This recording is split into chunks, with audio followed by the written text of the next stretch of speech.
Hi, I'm Tara Lynn of Geek Saga Entertainment here with my co-host Manny for the Geek Saga Show series, The Media That Made Us. This series will focus on media that the two of us consumed in our younger or maybe even just slightly younger years, media that helped shape our current interests and that we still love. So I'm Manny, and for our 7th Media That Made Us episode, we're continuing our coverage of the reimagined Battlestar Galactica series and discussing the new Caprica Arc, which includes BSG Season 2, Episode 18 through 20, and Season 3, Episodes 1 through 4. Or is it Season 3, Episodes 1 through 3? It depends on where you look, because if you do like a Google search, it shows the beginning of Season 3 as consisting of the first 2 episodes, Occupation and Precipice, and then Episodes 3 and 4 are Exodus Part 1 and 2. But then if you're watching along, say, with us on Amazon Prime, the first 2 episodes, Occupation and Precipice, are presented as one. Fun fact, actually, this is because Ronald D. Moore originally told the network that they would wrap up the new Caprica arc within 3 weeks, but then Exodus stretched into 2 episodes. So even though Occupation and Precipice were originally scripted and shot separately, they ended up being combined as this like 2-hour season premiere. Anyway, before we get started, just a heads up that you can follow me and therefore all the Geek Saga endeavors at a Geek Saga on Blue Sky, Facebook, Instagram, Threads, TikTok, and YouTube. Do not bother with Twitter anymore. Honestly, I rarely was using it anyway, so I locked it down and will not be ever using it again. And you can find me on Facebook and Instagram at Manissimo Art. Last but hopefully not least, we hope that you'll check out the Geek Saga Entertainment Patreon. We have 10 tiers that range from $1 a month to $40 a month. It's a great way to support us and receive some fun perks in return, including early access to all of our podcasts, be they podcast versions of live episodes like these or podcast-only episodes, plus some other fun things along the way. You can check it out at patreon.com/geeksaga_entertainment. Our format for these episodes includes our top 5 moments that made it, basically our hot takes from the portion of the series we're covering, followed by any insights we've uncovered from rewatches and or being longtime fans. And for this new Caprica arc, we're going to kick off these top 5 moments with one alliance to rule them all. That being Caprica 6 and Sharon, who in Season 2, Episode 18, downloaded trauma bond their way into agreeing that they want to facilitate peace between humans and Cylons. So first of all, wow, Deanna. Trying to manipulate the two of them because she sees weakness in them due to the fact that they both fell in love with a human or loved humans. Because I think in the case of Sharon, like, sure, she might have fallen in love with Chief, but she also loved Adama and probably other people that she was with in the fleet as well. It's just funny that Deanna's attempt to manipulate them just kind of totally backfires on her. Yeah. And, you know, at the time, I didn't really think about it this way, or maybe this much, but I might feel a bit meh that Caprica 6 needs head Gaius to kind of hold her hand through making the following realizations and decisions, not to mention the fact that they come on the heels of 6 and Deanna and Sharon's interaction with Anders, you know, another man. But Caprica 6 says that jealousy, murder, and vengeance are all sins in the eyes of God, and that she and Sharon know this. I guess they're hinting that they know this because of their experiences with humans, their direct experiences, but they also understand that the other Cylons don't want to hear any of that because then they might question whether, I don't know, you know, committing genocide on the entire human race was a mistake.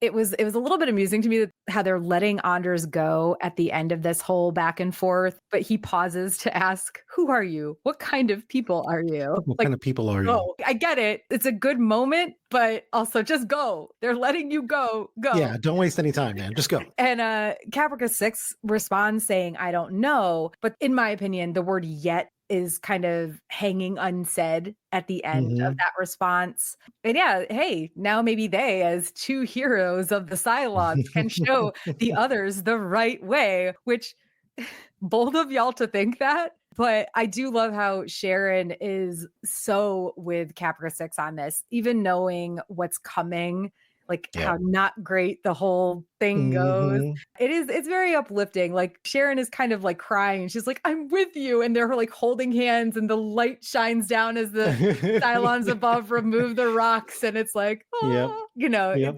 it's just a very, these episodes were so hard for us to narrow down like 5 top moments. Some of that being because there's a lot of really major shit that happens that we just didn't like. It's just kind of negative, and we didn't want to have Yeah. it be that moment. But this was not negative, even though it Not leads negative. to some Exactly. situations. Yeah. The actual alliance between the two of them, all this stuff between the two of them was just Yeah. really, was moving. It was heartfelt. It was nice from Cylons, especially. There was a thing about Deanna that just gives me the ick. You know, there's something about her personality. I'm talking about the character, not Lucy Lawless. I love Lucy Lawless. She's fantastic and amazing.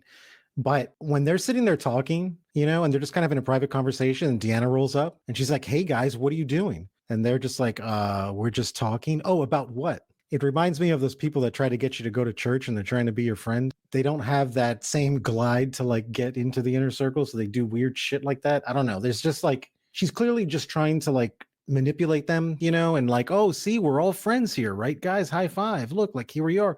When these two ladies are clearly going through something.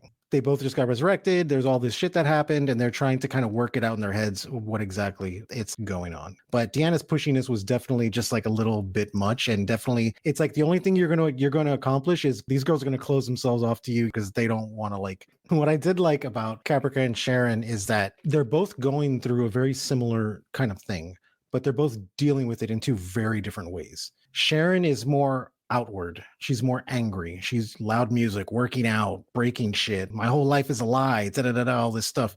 Caprica's kind of almost the same, but just as you can tell, she's just kind of more processing it like internally, which is what I kind of relate to more because I'm not like an outward kind of dealing with shit. I like to do things more like internally. It was cool. But then going back to this, Sharon was a sleeper, but Caprica wasn't. So Caprica, you can tell, is having an easier time. She knows what she was from the start, but Sharon wasn't. So the question is now, why resurrect them and allow them to keep moving forward like these like sleeper agents? Because to me, if this is going to be the outcome of having a sleeper agent, you wake them back up, and then now they have to kind of like relearn life again. And when someone has been conditioned, who knows how long Boomer was there with these people and grew to love them, and now you're asking them to just forget about it. It would just make more sense to me. Like, I feel like it was a bad thought process on the Cylons part, because it's like, if I was going to do that, then what we would do is just download her information and then just box that one. But that's the thing. If they box this Sharon, did they box all of them? Because See, I don't know, because that's see, what that's it the part. sounds like. Yeah, but that's the part I'm confused about, because there's multiple Sharons at one time and they're all experiencing different things. Yeah. So I don't know. Yeah. I don't I know. mean, well, because later when they do box Cylons, it's boxing all of them. And that's All of why I them. would assume that it's that. But yeah, I mean, it would make more sense to only box this Sharon. But then what if This the other Sharon signed out? Like, I don't know. Because they all do share each other's memories in Yeah, a way. Because Sharon Agathon remembers things about being with Chief and that's stuff. true. And also it is this very like amorphous threat that, Yeah. well, if you don't behave, we're going to box you. And also too, like, just going back to, I like the point you're making about the difference in the way Sharon and Caprica 6 are handling things, because is it only because Sharon was a sleeper agent and Caprica 6 knew what she was doing? Is it because they were created as inherently different beings? And some of it, I think, also, despite the fact that Caprica 6 knew who she was and what she was doing, she also believes that Baltar is dead. She has her head Gaius, like this manifestation of Mhm. the man she loved, who she believes is dead, who is, as I already mentioned, like holding her hand through Mhm. making decisions and whatnot. Obviously, that goes away later when she realizes he's not dead, and then she actually is with him in person. And to be fair, even despite the many watches and, me talking to Dean, who knows so much more than I do. And I've also read, there are like these handbooks that went along with seasons 1, 2, and 3 that have a lot of really great insights. So I've read those and just like looking things up online. I've started following the Battlestar subreddit a lot more than I ever used to. But anyway, I think we can probably move on to the next one. Yeah. Next up, a top moment that spans the 2-part season 2 finale, that being a rescue mission with a side or two of chaos. It was obvious that this was never going to go exactly to plan, right?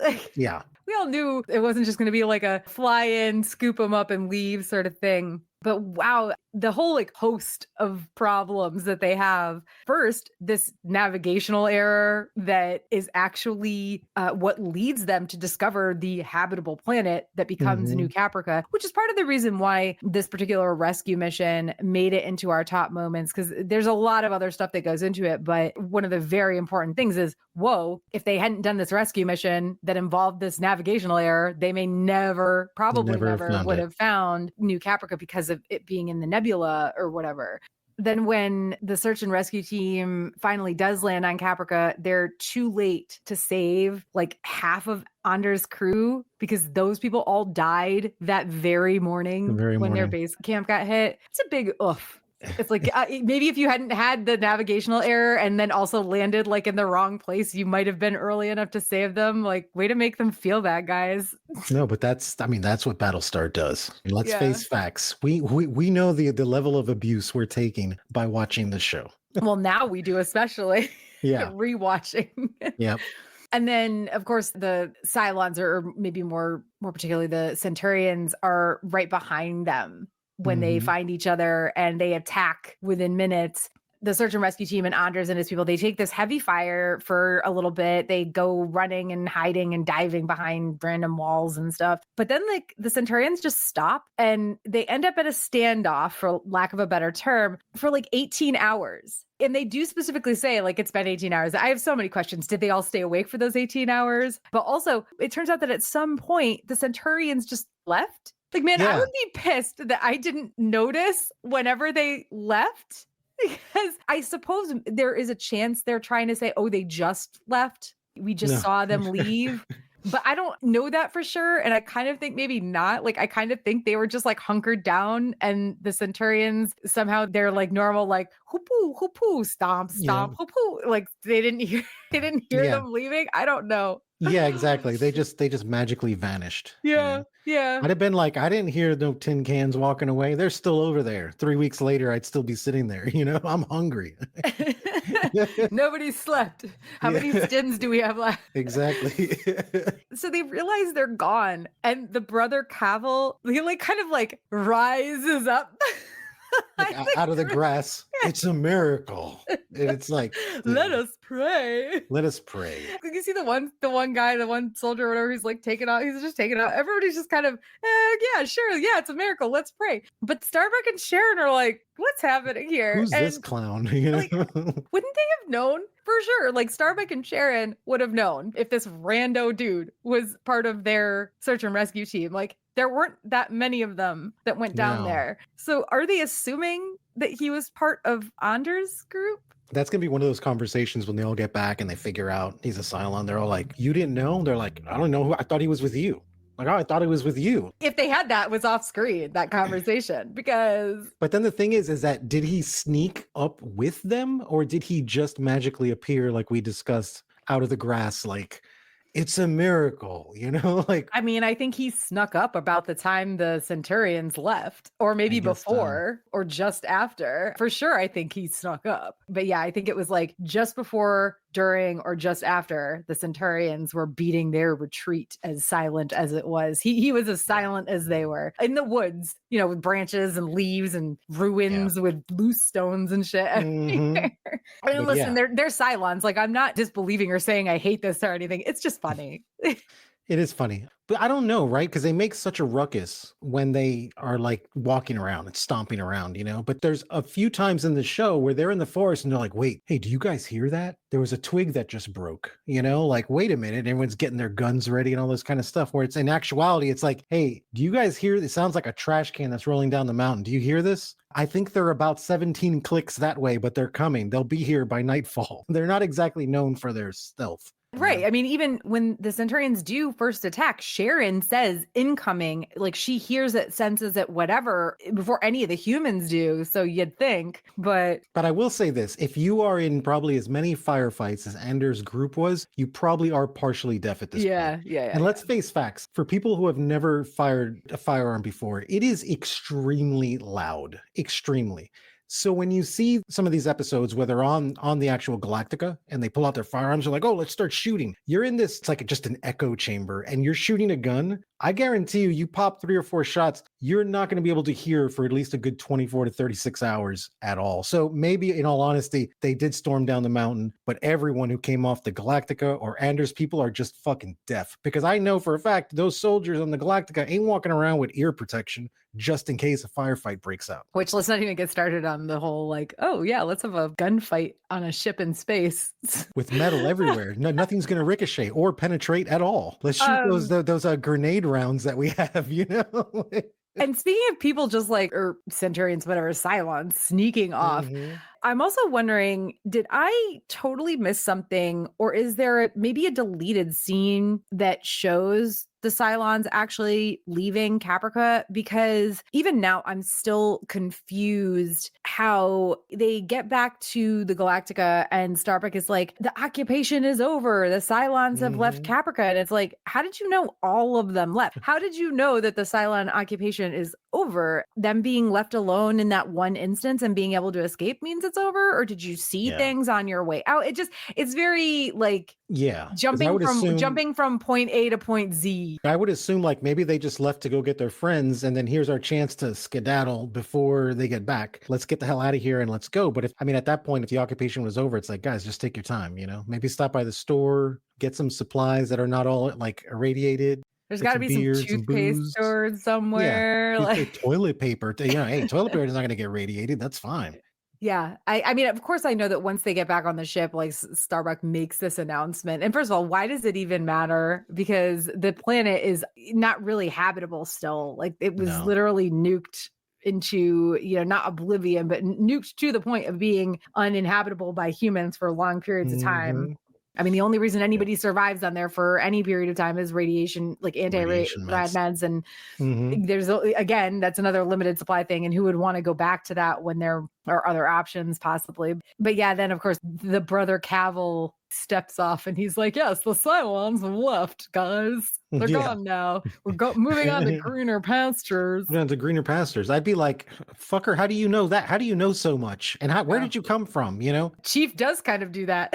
Yeah. Chief is like, he's a Cylon. And on top of it, it's Dean Stockwell. We know you didn't bring Dean Stockwell in here as just an extra. We all know what he is. I was a big fan of Dean Stockwell. I used to watch Quantum Leap when I was a kid.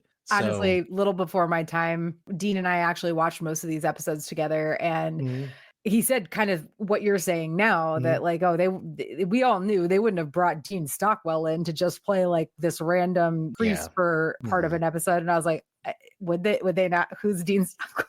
I'm sorry, but I'm just below the age cutoff for like knowing these things. Yeah, like, I was young too, though, when that show aired. I know that I was still like... Yeah, you're not that much older than me. No, I was like 13 years old or something like that. So I was young when I was watching that show, but... I also was like, we did not have cable until I was much older. But I did not know who Dean Stockwell was. So like, there was no like, I'm not looking at Chief having these conversations with this brother, the original OG brother Cavill that we see and thinking, what's going to happen here? So the one thing I want to bring up was Kara's solution for not wanting to go back to the farms. Like, I get it. I've had this conversation with many people where I'm like, hey, dude, shit goes south. I shoot you, you shoot me. But then you start thinking about it and you're like, maybe we should just not do that, because one of us is going to have the kill shot and the other person has to sit there and wait and bleed out we both can't shoot each other in the face at the same time. There's a good chance that I whoever guess you could if you were both like expert marks people. and at a good distance, I guess you couldn't do it as close as like Yeah. Kara was. Like, there's no way. I'm like, so I get it, but then the part of me is like, that's kind of icky too. But the farms are more icky, so death is probably better. So, Yeah. but it honestly, at least she had her head in the right place, you know. Where I was like, Yeah. yeah, I can get behind Yeah. that. Yeah. Absolutely. Not going back. Yeah. We're going to move on to our next one because this is a little bit of a skip ahead in a way, but not really. Because unfortunately, Caprica 6 and Sharon did not send out their peace memo in time to stop our third top moment from happening. This occurs in the season 2 finale, actual finale, Lay Down Your Burdens Part 2, when Baltar's presidency kicks off with a big bada boom. That being Gina 6 using the nuke that Baltar gifted her to destroy. You gotta love, it's Cloud really 9. awesome. It's really awesome when you buy a woman a gift and you don't know whether it was the right one or not, but then you see her wearing it later and you're like, oh, damn, that was good. Okay, so the nuke was a good idea. Only not because it really fucks Baltar. Like literally, they're like, Baltar, you're president. And then the first major thing that happens is Cloud. And listen, like, this is sad. There's a lot of people on Cloud 9. Cloud 9 was a beautiful ship. It was their only like escape from anything. Cloud 9, yeah, and Cloud 9 has been a staple in the fleet like from the beginning. So right, exactly. We got used to seeing Cloud 9, and we got used to seeing that. And now we got no more gardens, and that's why I mean that's not why they end up on New Caprica, but also like New Caprica is like, I don't even want to say that it pales in comparison because that is the understatement of the goddamn millennia. Oh yeah. All I'm saying is, like, give me those gardens on Cloud 9. On Cloud 9, those fake gardens. over New Caprica any fucking day. Any day. Honestly, I would take irradiated regular Caprica over New Caprica. No, yeah, exactly. Like, let me just, what, they have pools on the irradiated Caprica. Let me just have the pools. But yeah, if I was Guy's Bolter, I'd be like, oh shit. But then there'd be a part of me of like, hey, I'm a good gift giver. She used the gift I gave her, so. Oh yeah, there were some other gifts that were exchanged right before she blew up Cloud 9 too. Yes, there was. Now, all of that said, that nuke signature is what eventually leads the Cylons to New Caprica. So, like, oopsies. Whoops. Oh, good job, guys. Good job. Yeah. Good job, Baltar. You fucked up so much. Yeah, so much. good job. So much. So I noticed that Gina was listening to the victory speech, Baltar's victory speech, before she like nuked herself. So my question is, was she just killing herself because she was just sending a message or something? Or did she do it with the specific intent, knowing that the Cylons would eventually find the signature? I honestly don't know.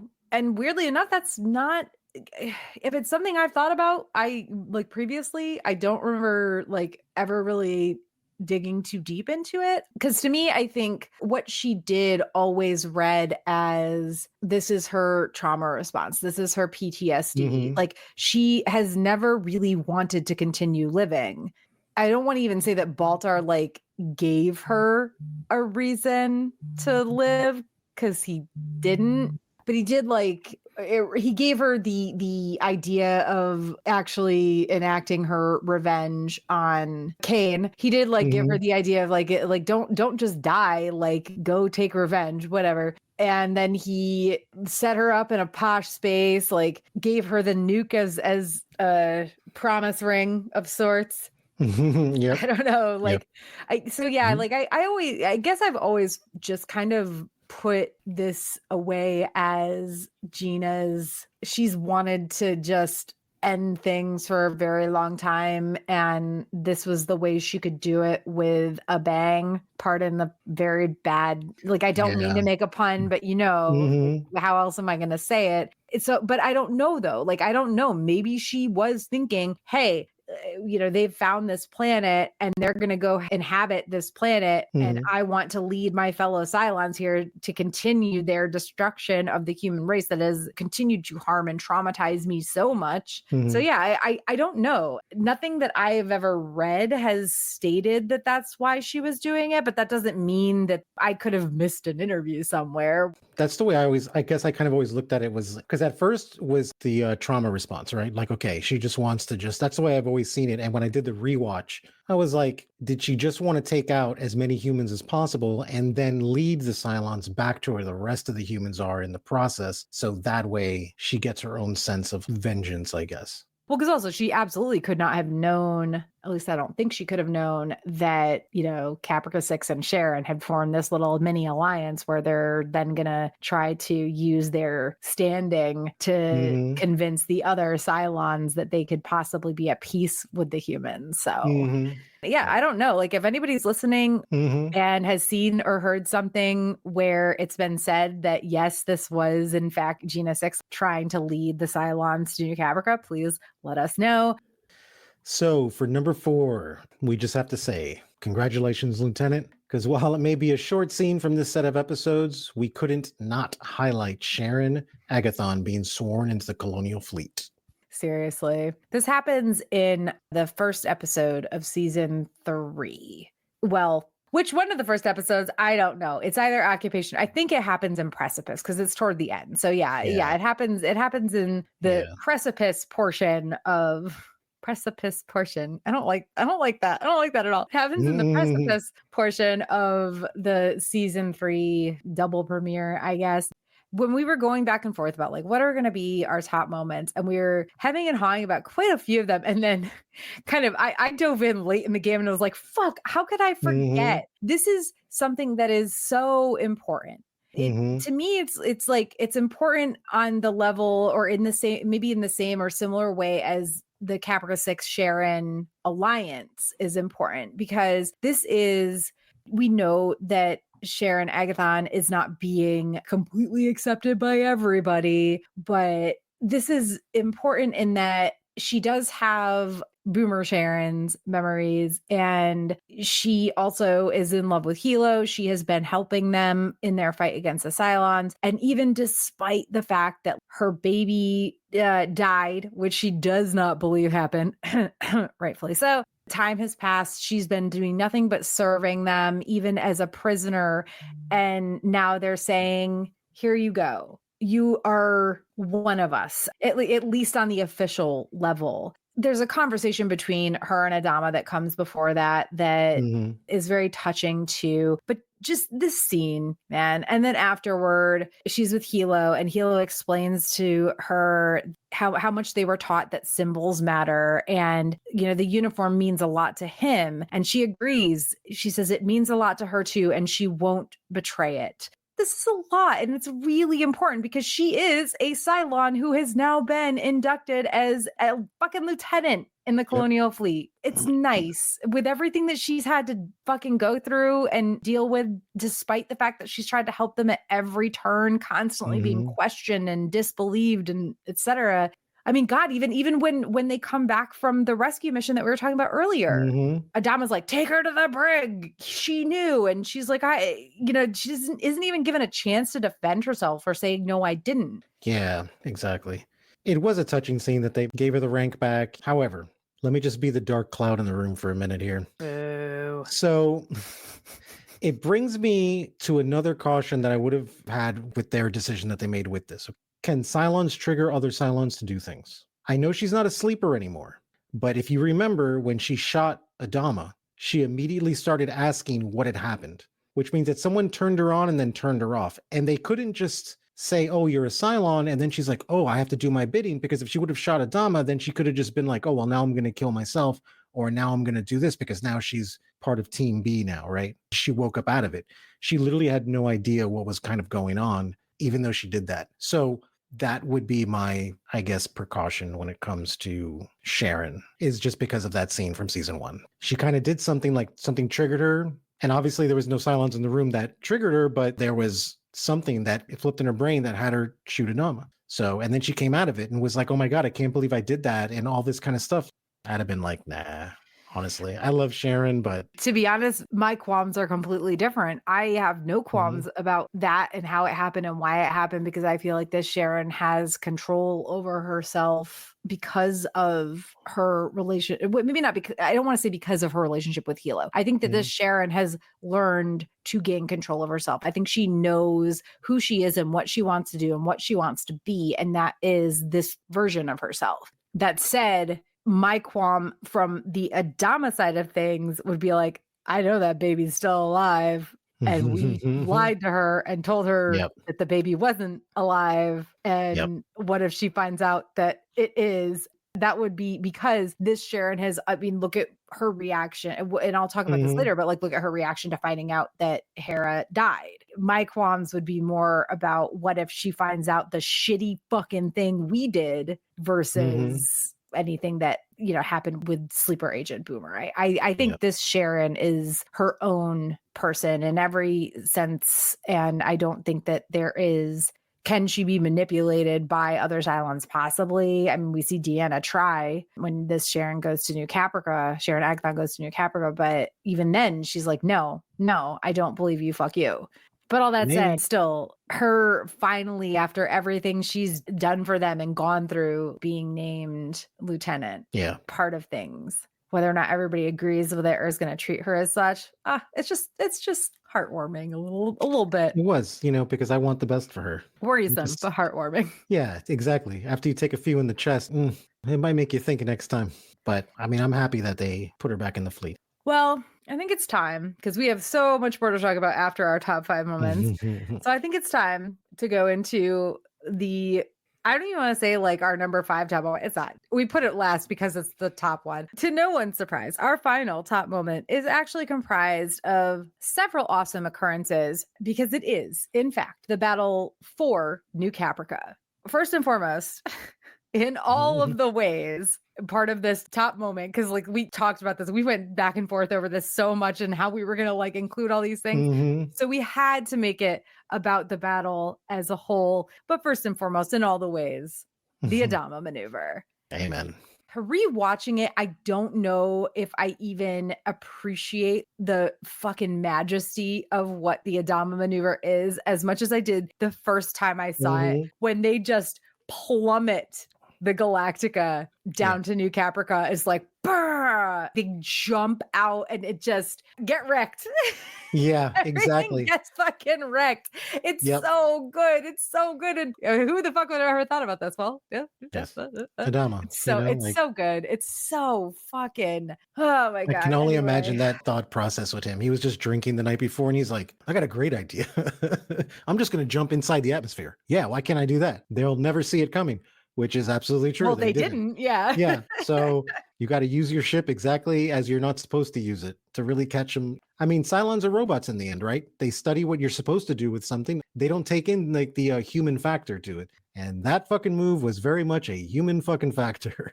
Going back to like the Cylons will believe whatever the computers tell them. They believed that the Galactica and the Pegasus were both approaching when it was just a bunch of fucking drones. That's it. I thought that was great. This is a really great fucking metaphor for AI right now.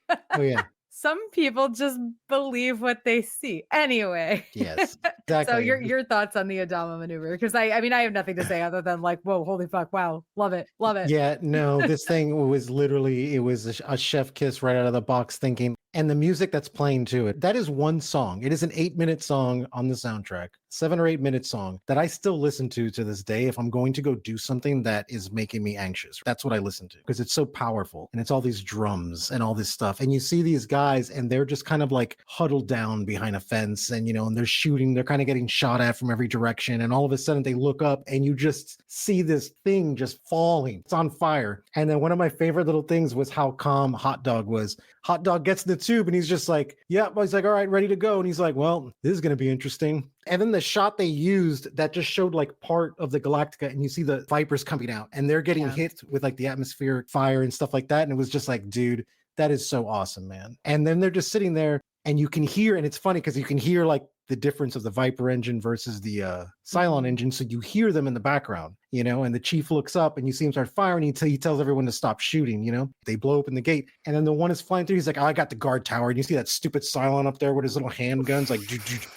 and all of a sudden this missile just like plows right through him. I'm like, yes. I mean, when we watched this, we got up off the couch and we were yelling. We were like, yeah. Like we were so invested in this, man. And also just think about when this was made.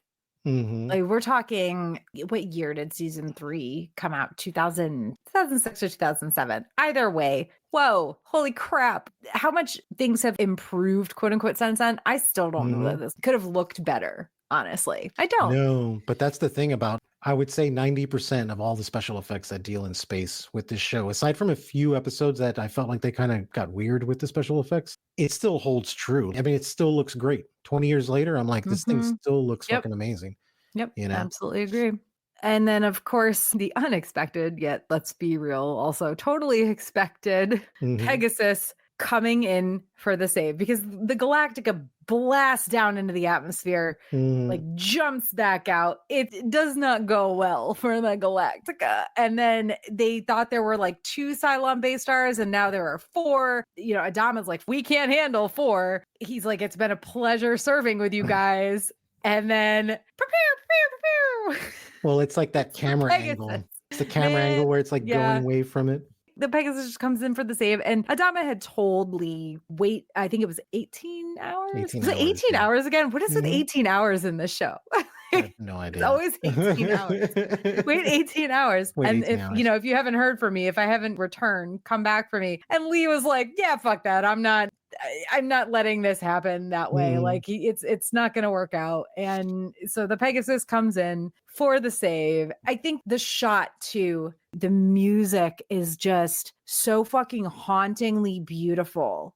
When the cameras pull, or maybe it's not cameras because I'm assuming it's like CGI this way. It pulls away and you see the Galactica like on fire in several places, and the base stars closing in on it, and it's getting farther and farther away. And then the Pegasus, honestly, is like when you see the Star Destroyers in Star Wars that just like creep onto the screen, but they're evil and this is not. And the Pegasus is just like, boop, boop, boop, boop, boop. But it does it better, right? Because it's like, I think what Battlestar always got correct in space battles was like the shaky camera thing. The thing's shooting and you see it kind of, the camera's kind of doing this. And as it's passing by, you just see like the fucking like license plate lights on the side of the Pegasus where it says Pegasus, and everyone's like, yeah, you're like, fucking yeah.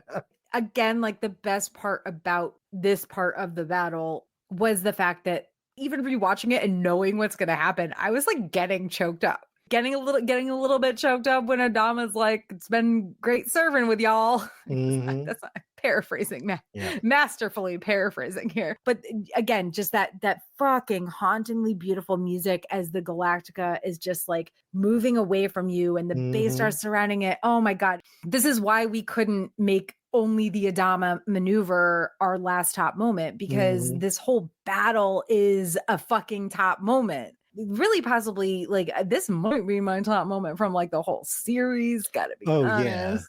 Battle wise and how like triumphant it was, absolutely. I mean, absolutely, this scene probably had me the most excited. Everything else I think was just more of like mysterious, I guess, right? Because there's a lot of weird things that happen where you're like, oh, that's kind of a mystery, that's kind of interesting. Definitely didn't lose my interest, but when it came to like action packed, oh my God, I just wet myself. This Exodus 1 and 2 is like, that's where it's at. That is absolutely where it's at. Also, we have a comment from somebody watching. The battle was like a classic broadside of old actual like wooden ships. Ye old actual Earth, or is it ye new actual Earth when it comes to Battlestar? But yes, no, it was just. That's a good point. Yeah, because it wasn't just like. It was just these 2 ships circling around each other. They're shooting their cannons, like, yeah, absolutely. I definitely can see the comparison to that. Absolutely. You want to talk about your thoughts on the Pegasus coming in for the save? Yes, the grand entrance. Now, look, guys, let's face it. If you watched this show as I did when it was airing, week per week when it came out. Blah, blah, blah, gatekeeper. Blah, blah, blah, gatekeeper. Actually, okay. So, because we had to struggle. There was no binge watching back then. There's binge no watch binge watching anymore anyway. Let's be no, real. yeah, no. But we had to wait for these episodes in like the next week and then the week after and the week, and sometimes it was 6 months, sometimes it was 9 months. It was fucking terrible. But the way that this show kind of conditioned us and the way that the show had unfolded, there was never a 100% chance that they weren't going to destroy the Battlestar Galactica. With the people that they killed that we thought that were going to be around forever, and the people who turned out bad that we thought were not going to be bad, they always kept us on the edge of our seat. So as this scene was happening, as the pullback was happening, me and my friends who were watching it, we went silent. And we're like, oh my God, they're going to destroy the fucking Galactica. And then I'm thinking in my head, well, no, they kind of set it up to continue the show because now the Pegasus has the fleet. And now we have, Baby Dama, who's at the wheel now. So now the show could technically keep going, even though there's no Galactica. So the Galactica really doesn't have to be there, like on a technical sense or anything. The Galactica doesn't have to be there. And when the Pegasus showed up, I was like, oh, God, mercy. Like, thank you. Thank you. Yeah, this is one of those shows that I'm both like disappointed that I didn't watch. I want to say I watched the last season. Maybe it was only the second half of season 4 that I watched live. So, and I had friends who were watching it live the entire time. But it's one of those shows where it's like, I'm both glad and mad that I didn't watch it live because, oh my God, having to wait a week between Just to Exodus find Part out. 1 and Exodus Part 2, especially, oh my God, no. It's terrible. Yeah. See, and the thing is that if you pull out, someone goes and they say, well, I'm going to watch Battlestar Galactica, they've never watched it. And they just scroll through and they look at season 4. Well, there's 4 seasons, the Galactica's still around. So I know in the scene, the Galactica's not going to get destroyed. But when we were watching it, that show just had us at the edge of our seat that we didn't know, like they're going to kill anybody at any moment.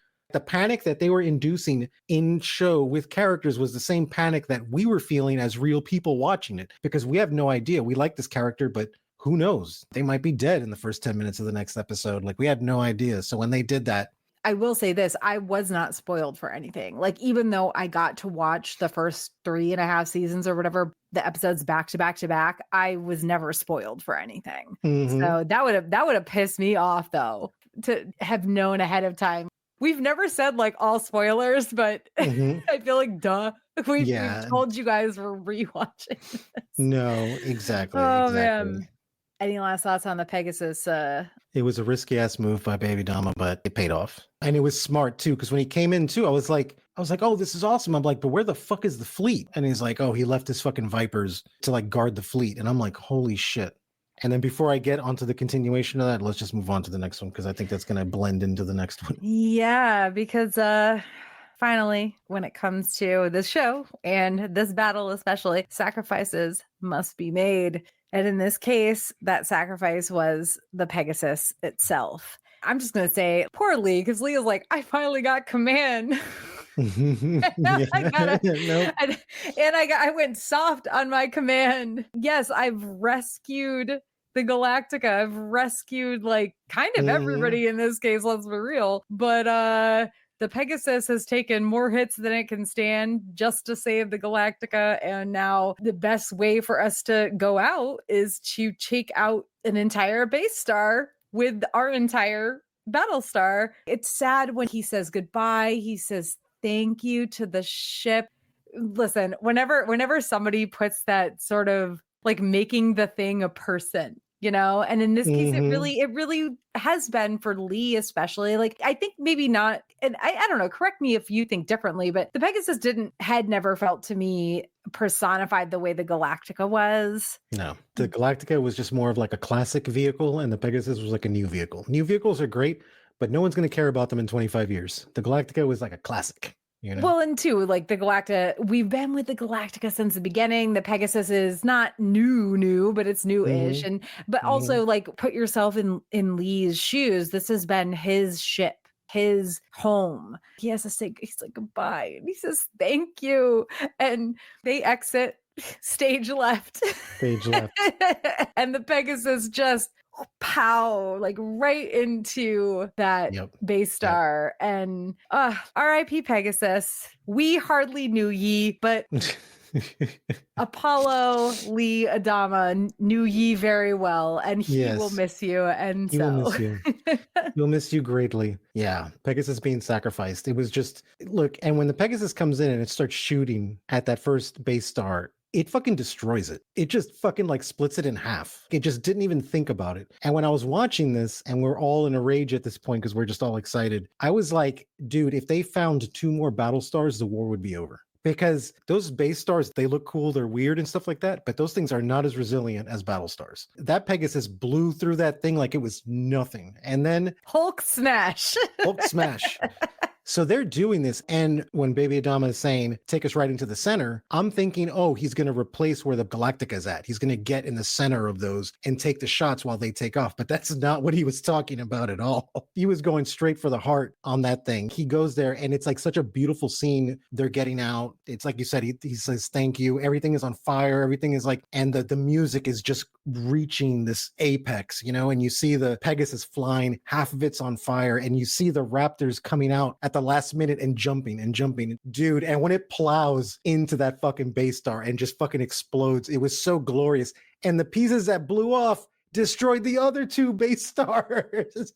And I love that the one that they showed is like, it was the one of the hangar sides of it, and it says Pegasus on it. You can see it, and it smashes into that base star. I was like, yes. That's what they get for making their ships a pointy. Exactly. That's what you get. But that was magnificent. We have a question real quick. Do we think Okay. Apollo should have gone down with his ship?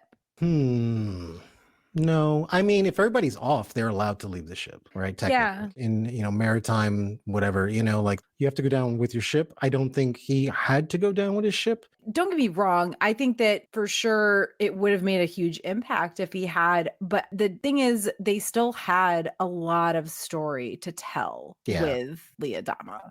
That's why I don't think he should have. Would it have had a huge impact? Absolutely. Oh yeah, absolutely. But I don't think he should have gone down with it, because there's so much that happens after. And granted, I think at this point they knew the eventual end, but not necessarily how they would get there. But I think a lot of how they got there is due to some or a lot of his storyline. So yeah, like, would it have made a huge impact? Yes. Do I think he should have? No, because I think that would have changed the course of the show as we know it. And I love the show as we know it. Yeah, especially later down the road, because he has some really pivotal parts in the next few seasons. I feel like he has more of an important role in the later seasons than he does in the first. Because in the first, he's more of just Adama's kid. But I think that as the show progresses, he kind of develops into this kind of his own kind of pivotal character, which is really important. So yeah, I would have changed the show. I don't think it would have made it any better or worse. Honestly, I think it would have just went in a different direction. And as much as we sometimes find things to like poke at and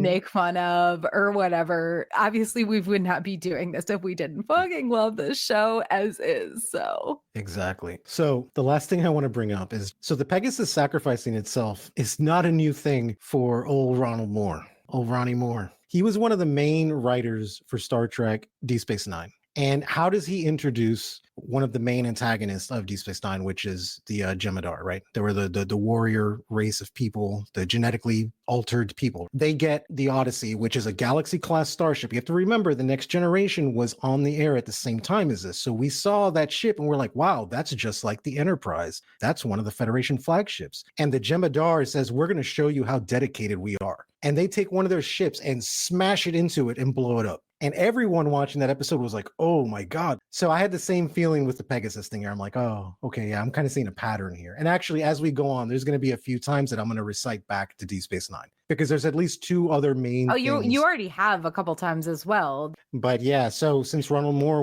he was a writer on The Next Generation also, and he was one of the big writers for Deep Space Nine. And so there's a lot of similarities in some of the story, in particular in some of the story, and then some things that you see. Oh yeah, one of the things I did bring up was the fact that the enemy can be anybody and they look like everybody else. And it was like that weird paranoia. He does a good job in bringing in this like paranoia and just bringing this like extreme when it comes to things like the Pegasus. The Pegasus could have sat there and just fought, but they wanted a decisive victory here. So he's like, I'm going to sacrifice the ship, decimate these other base stars. He's a great writer. He's a fantastic fucking writer. I love his stuff.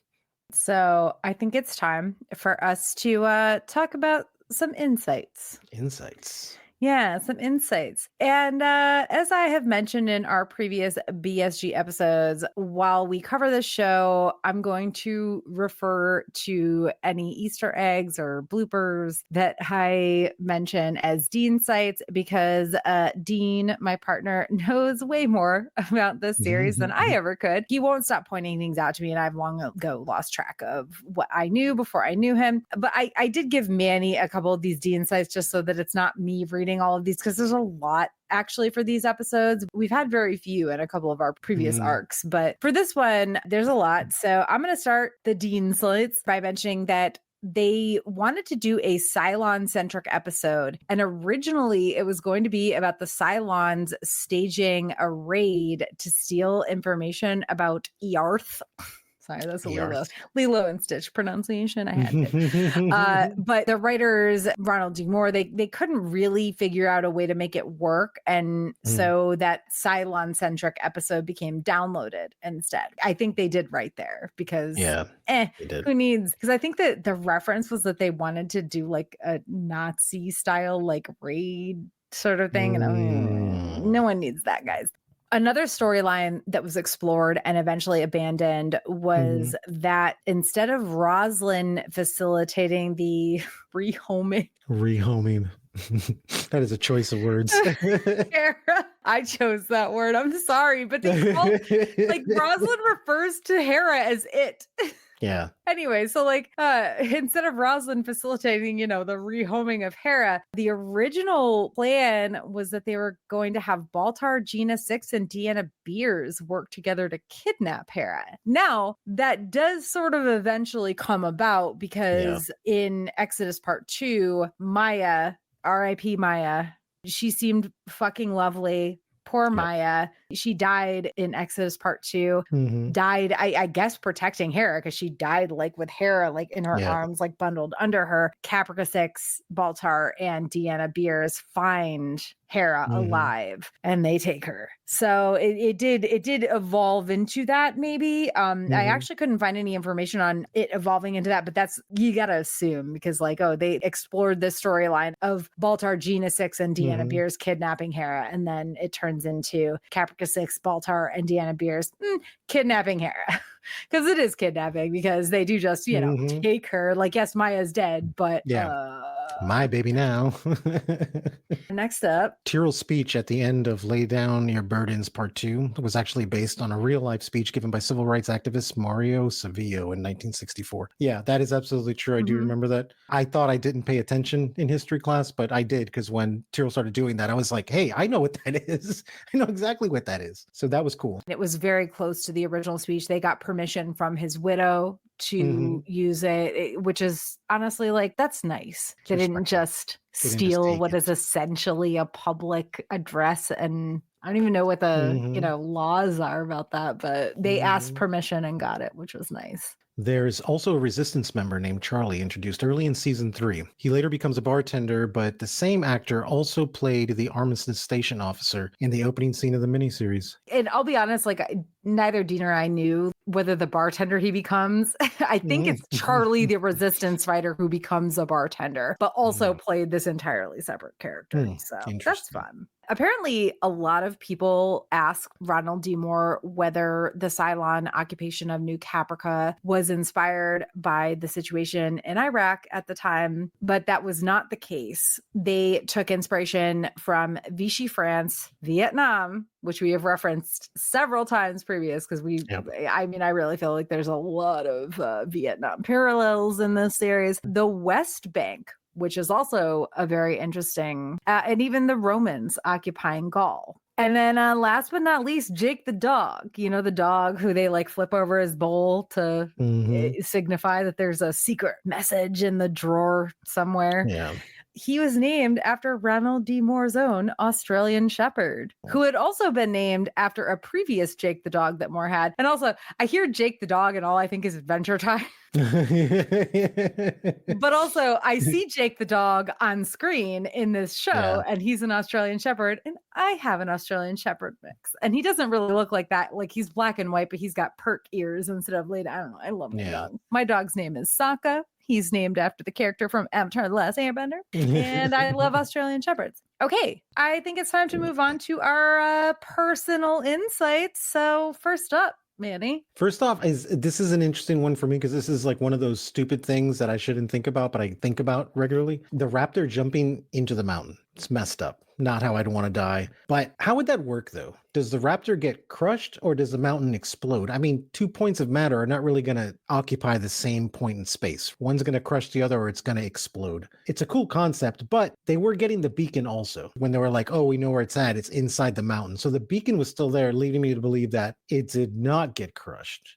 Just to like clarify it, when you say jumped into the mountain, you mean it comes out of like hyperspace or whatever they call it? Yeah, because they were like jumping right in front of the planet. And what happened, at least the way I saw it, was that they jumped inside the mountain. Their coordinates were off and they reappeared inside the mountain. But I think that would cause a really, really large explosion, or it would just crush or disintegrate the actual raptor, which in turn you wouldn't be getting a beacon, you wouldn't be getting anything. It would have just vanished, period. Look, this is the most nitpicky I'm going to get probably about anything in this show, okay? But it's one of those things that just never left my head because it's like, is there just a room now where everyone is hanging out inside the mountain? No one died. They're just like hanging out in there. And they're just like, well, shit, now we're stuck in this mountain. We can't get out.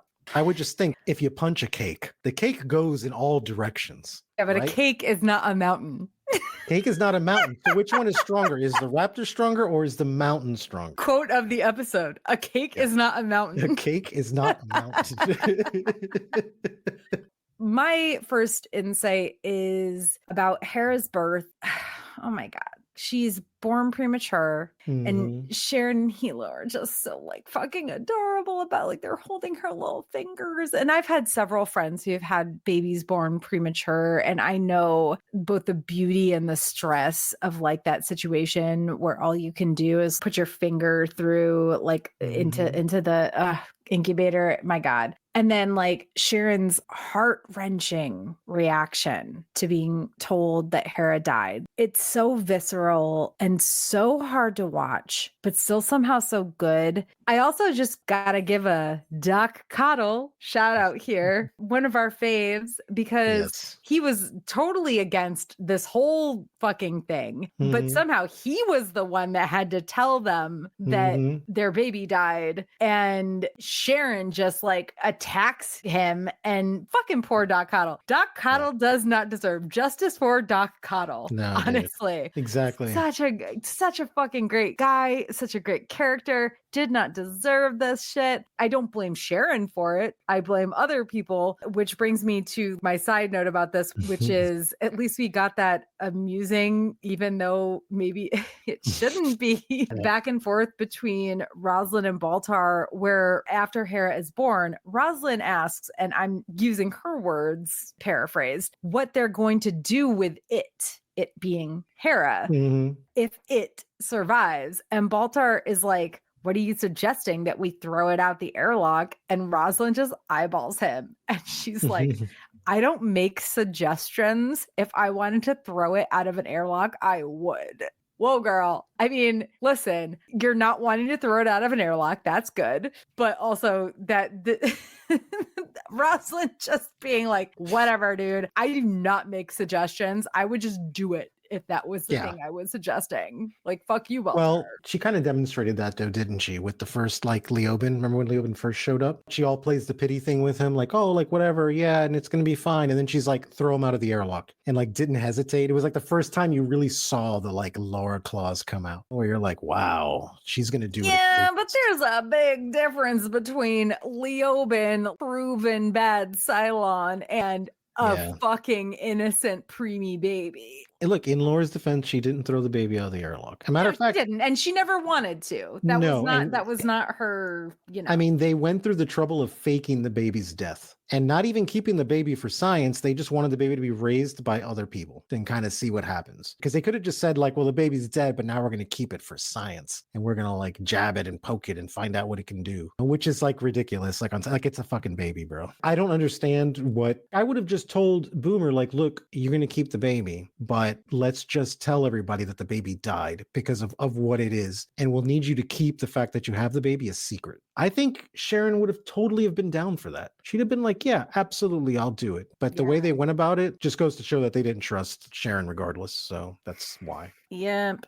The next insight I have is that everything with Leoben and Starbuck is gross and I hate it. Ew, Thanks. gross. He's so gross. I'm just going to kick this off with the apartment where Leoben is holding Kara captive looks so much like a copy of hers because these scenes were shot in the same place as her apartment in season 1. And I believe that they purposefully did that because Leoben is trying to make Kara feel like at home. It's fucking gross. His whole thing where he's like, I want you to tell me you love me and like make out with me and blah, blah, blah, blah. Don't even get me fucking started on the fake daughter shit. Oh, God. Yeah. Like, no. I mean, I knew from the start that was not real. And I think that I assumed it wasn't real in the beginning because I was like, no, that little girl looks too old. But then I wasn't thinking about the actual timeline, which is like Starbuck getting her ovaries removed or whatever the fuck happened on New Caprica at the farm. And then like it's been X amount of time. And then they've been on New Caprica for a year before the Cylons even, or I can't remember. They've been on New Caprica 4 months before the Cylons show up. And then they're there a year before Exodus or whatever it is. They've been on New Caprica for like a year and a half total. So like, yeah, sure, this could technically be her daughter, but like we all fucking knew it wasn't her daughter, right? And I didn't think for a second it was her daughter. And I feel fucking bad for Starbuck that it was presented to her as such. And like, I think that her hatred for Leoben was just so strong and this situation for good fucking reason was so strong that she was like, no, absolutely not. And then the little girl gets hurt. And I still don't believe that Leoben didn't have something to do with that. The whole thing is fucking gross. And also at the end of the day, dude, Leoben, when she kisses you and she's like, yeah, I love you, blah, blah, blah. What? You can't believe that. Like, how desperate are you, my dude? Exactly. How fucking desperate are you? Like, what?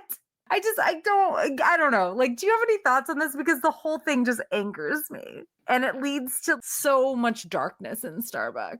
She already had so much darkness, and now it's like 10 times more. It's really fucking creepy. If you're going to get a girl to like you, these are all the ways that you don't do it.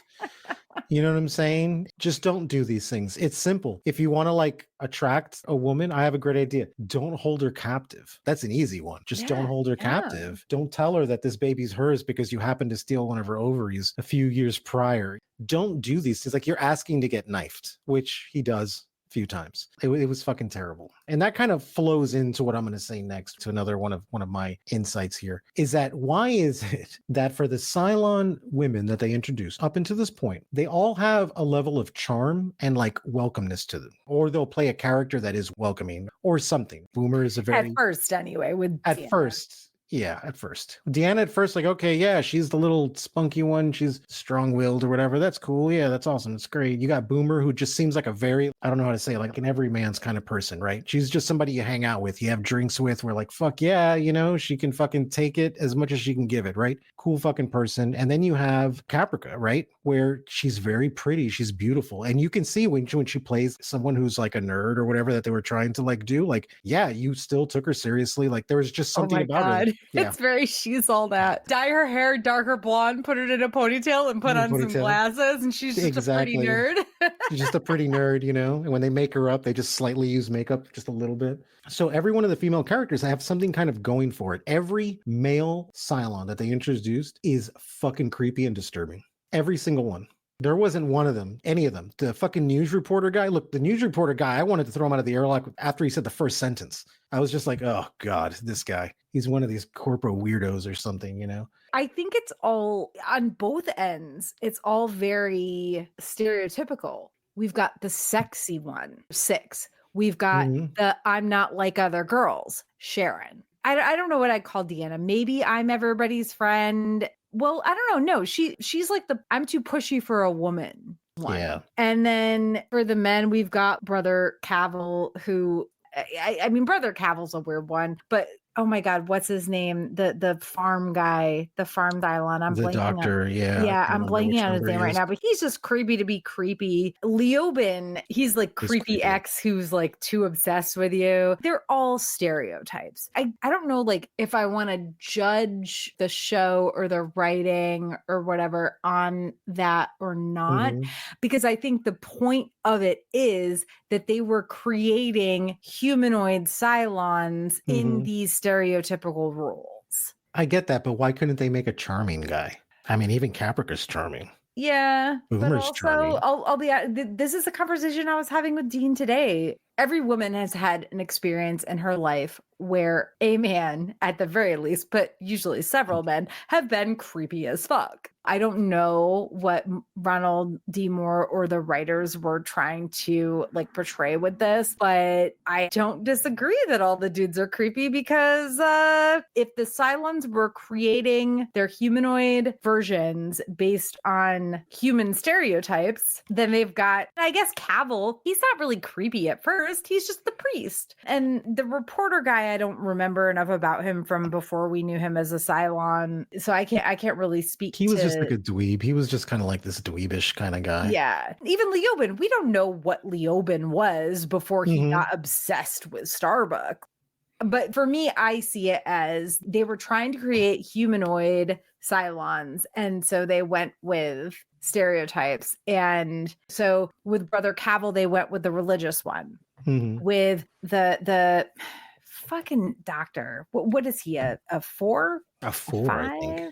I I think he think is a he's a 4. 4. He's the smart one. Mhm, With Leoben, they were going for, I don't know, I think they were going for stereotypes and they just, well, actually, how many women wrote for this series versus how many men? Because I think that that actually would pinpoint why they got the stereotypes of women so correct. But if there were not enough female writers on this show, they would never have gotten the stereotype, the actual yeah. stereotypes of men correct. That's my only thought there. I don't I'm know. okay with the guys being there as they are because they are stereotypes. But I'm just saying, if Cylons are there and they're there to help deceive, Caprica has a really good thing going for her because she's very pretty and she's very beautiful and she talks really good and all this stuff. And it would be hard to say no to a woman like that that showed a guy interest. But maybe that's also part of the stereotypical writing, also, that any guy would fall for a tall, leggy blonde or whatever. Maybe that's part of it also. But it would make sense that they would use someone like Caprica to seduce Guy's Baltar, right? Because they're honing in on what his weaknesses are. In that sense, it makes sense that they send, not like all other girls, Sharon into the fleet originally as Boomer Mhm. and then Yep. into seduce Hilo, who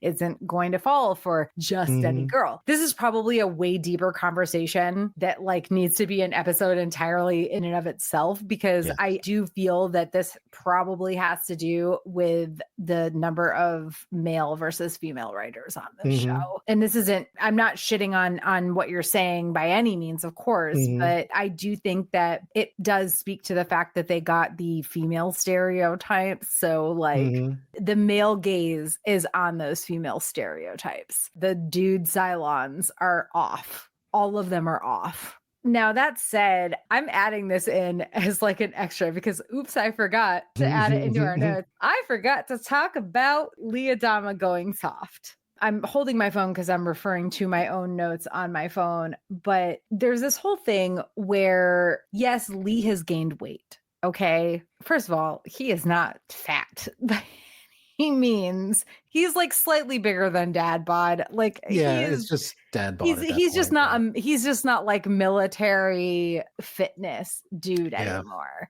because he's been living on a ship. They've had like no drills, no, whatever. But Adama calls Lee out for going soft and even like calls him a fat ass, which is Yeah. rude, dude. I'm sorry. Like I know that's your son, but I think he was trying. because that's your son, maybe don't call him a fat ass.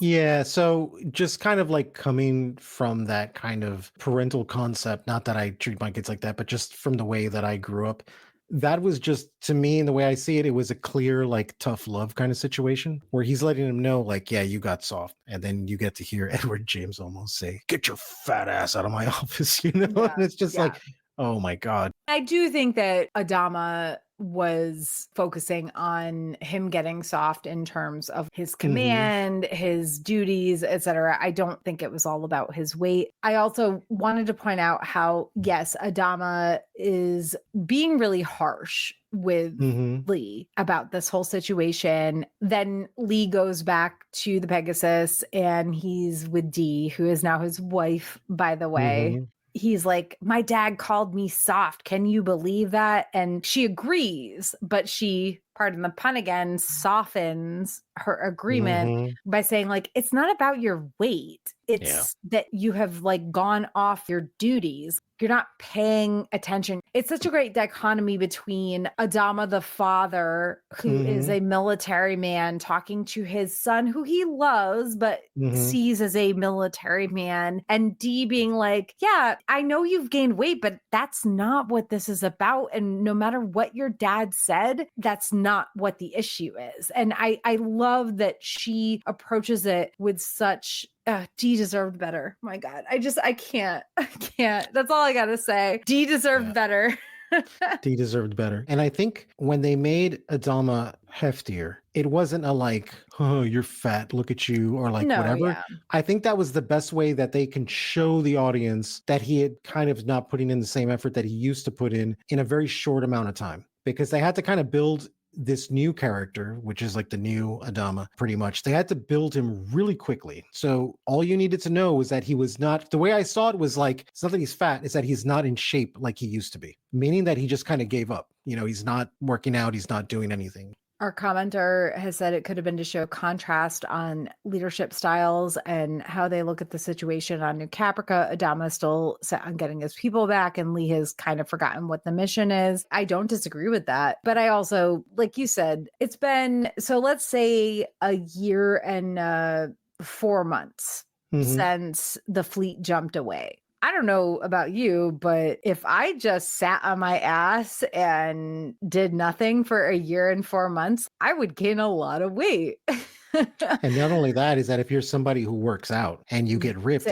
I used to lift weights when I was younger, pretty like religiously, but I never bulked up. All my friends were doing like the protein shakes to get really big. And I said, I don't want to do that. I just wanted to get a little ripped, because I know that one day I'm not going to want to do this. And it's going to be hard to like drop it, because all of that mass that I've gained is just going to turn into fat, and my body's still going to be wanting to eat 15,000 calories a day and like all this kind of stuff. So the fact that he got bigger makes perfect sense, you know? And yeah, and I definitely absolutely. Especially they're living in space. They can only deal with gravity like so much. And there's also that added scientific aspect of it. But I think Adama was a little too tough on Lee? Yes. Do I think that it was a product of the time? Yes, in terms of like the writing and how that scene went. Do I fucking love how Dee, she just scaled it back and was like, it's not about the weight, babe. Yeah. I love you,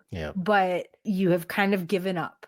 It's not about you gaining weight. You're soft because you do not have the reflexes that you had. Just so many fucking props to Dee. Dee deserves better. Dee deserved better. We'll get into that later in the show.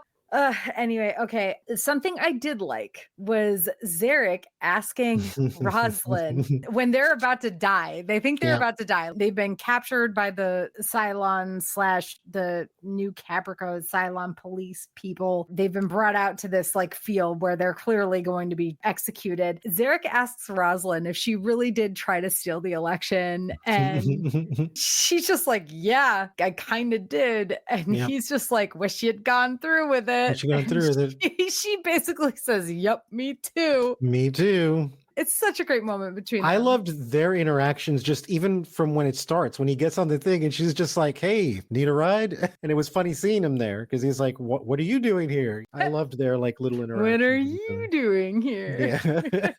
One insight that I had that was cool was that Tom Zarek on 2 occasions attempted to protect Laura Rosalind, which was awesome because they were adversaries and they were not like that at all. So when the firing squad is showing up and they're pretty much set to execution and you see the Cylons show up and their little guns come out, you see Tom Zarek, she's standing in front of him. and you can see him grab her and start pulling her back towards him like a protection move, where like, hey, get behind me kind of thing. And I Yep. thought that was touching, especially coming from two people that were at odds with each other. They were not having it with each other at all. And you can kind of see this, I don't know, really weird, heartwarming kind of moment where and it's real quick. It's only like a second long, but he does it. And it always caught my eye because I'm like, wow, that's fucking really cool. I think like them being at odds with each other politically is one thing, but them being in this situation where they understand that this is life or death and probably death. I don't think that Zarek is a bad guy. No. I think he has questionable morals and there's a lot of,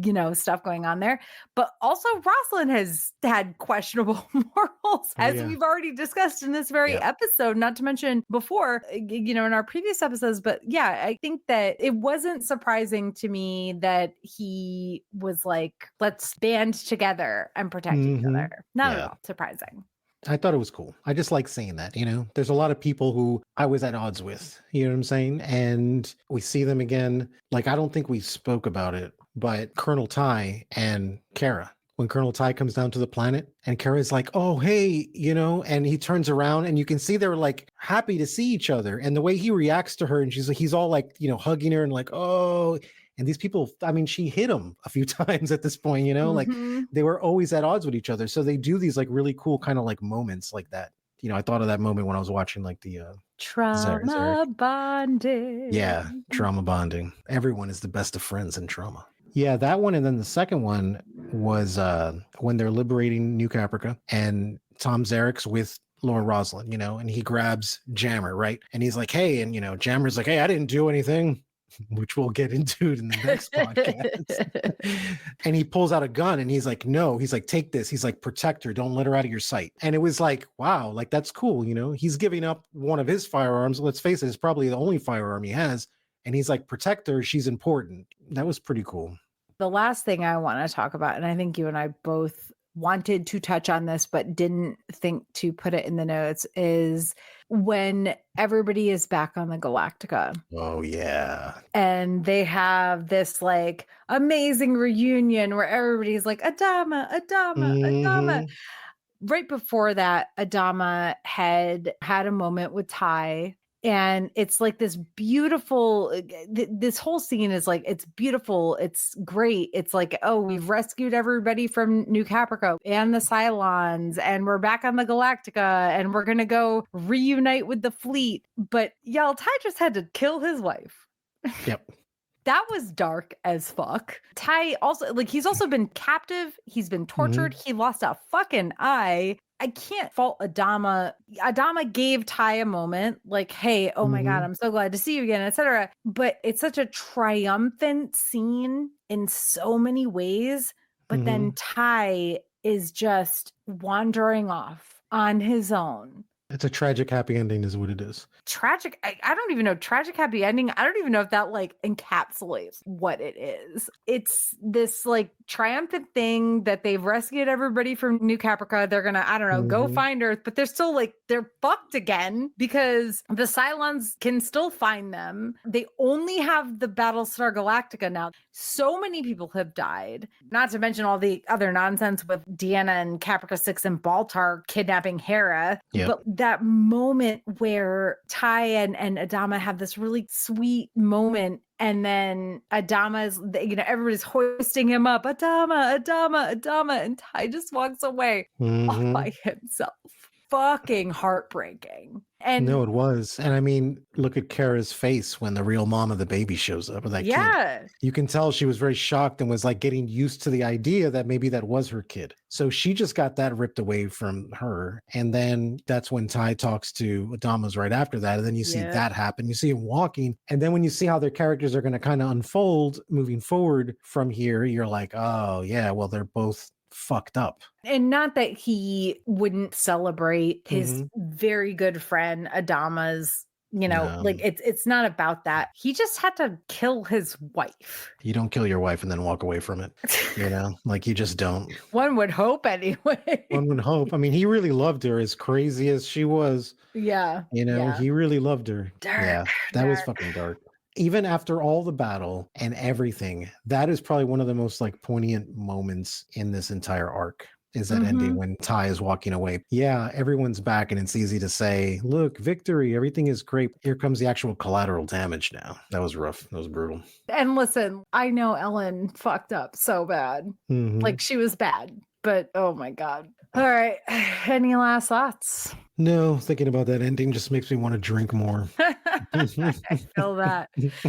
All right. As we close out the episode, we just want to give a shout out to our Heroes Tier patron, Tommy of the TKOK Podcast Network. Thank you so much for supporting us. And thank you for joining us for our 7th Media That Made Us episode on the Battlestar Galactica New Caprica arc. With the holiday season fast approaching and the fact that I will actually be out of the country for a while next month, we'll be taking a break from our live episodes until January 2025. But make sure to follow at Geek Saga on Blue Sky, Facebook, Instagram, Threads, and or YouTube for the most current news and updates about the Geek Saga podcast, including a special holiday episode that we'll be recording, I don't know, sometime just before Christmas. We have no idea. We have no idea what it's going to be about yet. We're still hemming and hawing and whatnot. Yes. But yeah, we'll be recording a holiday special just before Christmas. And as always, please also consider supporting us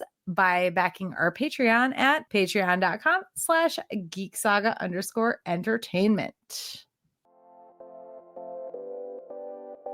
Thank you for listening to the Geek Saga podcast. If you like what you heard, please check out other Geek Saga entertainment endeavors, including the Sagas and Sass webcast and podcast and Ice and Fire Con.